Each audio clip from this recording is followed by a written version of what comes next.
Bom dia, boa tarde ou boa noite para você, atleta. Eu sou a professora Karine e nesse vídeo nós iremos aprender um pouco sobre as fibras musculares, contração muscular, como elas impactam e funcionam no seu corpo. Teremos comparações de velocistas, fundistas e no nosso principal esporte no Brasil, o futebol, e como é importante você ter treinos específicos para as diversas posições. Vem comigo e vamos aprender um pouco. Neste slide, você vai conhecer um pouco sobre as células musculares, que são as fibras musculares, que são responsáveis pela contração e relaxamento controlado.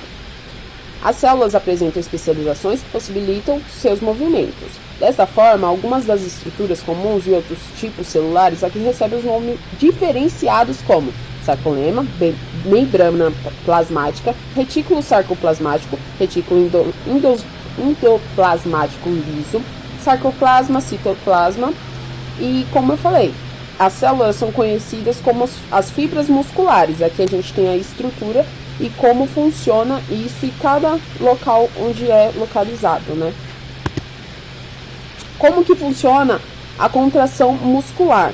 O mecanismo de contração muscular consiste com deslizamento dos filamentos, ou seja, elas vão deslizar e vão contrair, que é relaxar, contrair. De actina sobre a miosina, que resulta em um encurtamento dos sarcosmeros. Aqui também a gente tem a estrutura e como funciona isso. Com isso, a diminuição do comprimento de cada fibra muscular e, portanto, a contração do músculo. Aqui a gente tem um pouquinho mais detalhado, né? A gente tem tipos de fibra tipo 1 e tipo 2. Tipo 1 é uma contração mais lenta. Então, aqui, a primeira é o exemplo disso. É o encurtamento e o relaxamento, a contração mais lenta, né? E o tipo 2 é a contração mais rápida, né? Onde a TPase, que daqui a TPA mais, CA mais, é a proteína que libera energia. Então, a tipo 2, ela é essa contração mais rápida e ela funciona dessa forma. O deslocamento dessas proteínas e biotrias possibilita a interação das microfibras com a TCP, que é a liberação, a célula que é a responsável pela liberação de energia, né? O que caracteriza isso o deslizamento da actina em relação à miosina. Isso reduz a diminuição da banda H, encurtando o sarcômero e, consequentemente, levantando a contração muscular. Nesse slide, a gente vê um pouco sobre a fibra mais de perto, né? Como é uma conjunção bem grande e ampla, né? E a gente não tem a mínima noção, tá? As fibras responsáveis pelas proteínas, as proteicas no caso, são a actina e a miosina, que fazem esse encurtamento e deslizam entre si, mas não tem contato. Você pode perceber que elas são separadinhas aqui e fazem esse alongamento. Elas podem encurtar 2/3 ou até metade, tá? Esse processo assegura que os músculos possam se contrair e relaxar repetidamente conforme necessário. Neste slide, a gente vai comparar corredores de diferentes provas. O nosso exemplo será provas de 100 metros e provas de 1.500 metros. Nós temos os velocistas, provas de 100 metros, e os fundistas, que são atletas de provas de maior distância, né? A gente vai analisar as tipos de fibras que são mais ativas para eles e as que fazem mais sentido eles trabalharem.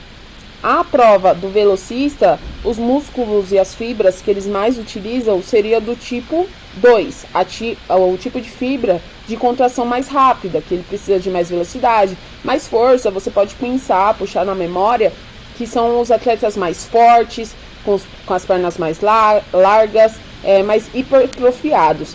Já a prova de alta distância, que seria os fundistas, eles são mais secos, mais magros, né, com as fibras mais à mostra, só que eles precisam dessas fibras por um longo período. Então, eles utilizam mais das fibras tipo 1. E como descreve aqui, enquanto os atletas velocistas possuem a predominância maior de fibras da contração rápida, fundistas apresentam o inverso, ou seja, a predominância de fibras da contração lenta, porque é uma prova de alta distância. Então ele precisa, você pode analisar e pensar também que muitas das vezes, alguns casos, tá, saem atrás e quando chega perto da metade pro final, eles dão um tiro longo. Então, eles guardaram a sua energia e utilizaram quando necessário. Aqui mesmo a gente pode ver, corredores 100 metros, os velocistas têm a predominância de fibras musculares da contração tipo 2, requer mais velocidade que resistência. Ou seja, esse exercício caracteriza como uma grande explosão do movimento, é algo rápido e de potência. De alta potência, perdão. 1.500 metros. Esses atletas têm a predominância de fibras musculares da contração lenta tipo 1. Elas possuem a maior resistência à fadiga. É uma modalidade que vai exigir ao atleta ter um preparo físico maior. Então elas têm que ser mais trabalhadas. Pensando no futebol agora, com todo esse contexto de fibras, na sua concepção, quais fibras são mais utilizadas? Todas. Por quê? Você precisa da resistência, porque o futebol até então é um esporte anaeróbio, porque você precisa de resistência, são 2 tempos de 45, mais fora os acréscimos, né? Mas você vai utilizar muito das fibras tipo 2, seja para um salto, seja para tirar a bola, seja para dar um rebote, seja para dar uma entrada, sem ser criminosa, por favor. No caso do atleta, precisa dar um arranque, não deixar a bola sair, enfim, são todas as fibras entram no conjunto. Claro que cada posição vai exigir mais de algumas fibras. No ataque, por exemplo, para você dar um salto, mais do tipo 2, então tem que ser trabalhado. Pro goleiro, tipo 2 para dar um salto, para defender um pênalti, porque ele vai utilizar mais, porque ele vai encurtar e contrair ao mesmo tempo. Então são tiros rápidos, né? Aqui a gente fala aqui, ó, os atletas e treinadores tendem a classificar as pessoas em um dos dois grupos, que determinam a capacidade atlética. Por isso, uns conseguem ter mais resistências e outro velocidade. O volante, por exemplo, ele precisa de alta resistência, porque ele tem que passar a bola para o atacante, passar para o meia, ou ter que defender do rival que está vindo, você tem que dar uma entrada, dar um carrinho. Então exige muito da resistência, porque ele está lá e cá o tempo todo. É importante ressaltar que a predominância do tipo de fibra muscular pode variar de acordo com o treinamento específico. Então, é muito importante o treino de força. O futebol mudou muito hoje em dia. Você tem que fazer mais do mesmo. O atacante hoje, ele tem que ir tanto para o ataque quanto para a defesa. Então, ele tem que ter um treino de alta resistência, que seria trabalhar mais o tipo de fibra 1, para ele aguentar esse tempo todo, até a metade do segundo tempo, dependendo do que o jogo exija dele.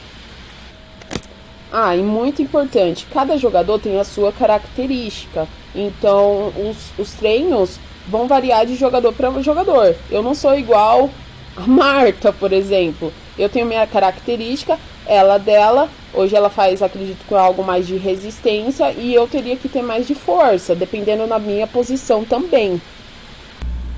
Aqui a gente discorre um pouco. Os jogadores de diferentes posições, como eu falei, apresentam diferentes percentuais de fibras musculares, perfis diferentes físicos, demandas e encaixes diferentes para abordagens táticas. Cada posição é uma posição, cada posição exige uma tática e fibras diferentes, resistências diferentes, forças diferentes.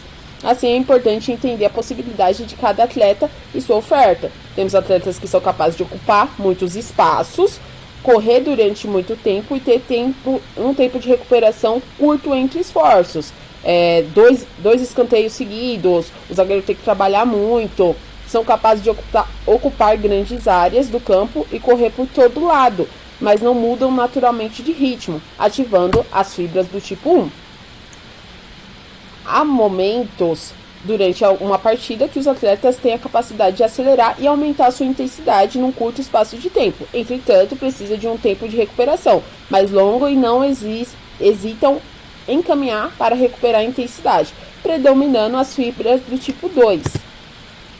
E ainda tem os atletas que atuam na defesa da bola e necessitam de alto grau de velocidade de reação, agilidade em diferentes direções a partir de diversas posições corporais, velocidade levantando do solo, capacidade de mergulho, lançamento corporal em outra direção, altura de salto e velocidade inicial no tiro para frente ou para trás, com intenso predomínio das fibras do tipo 2.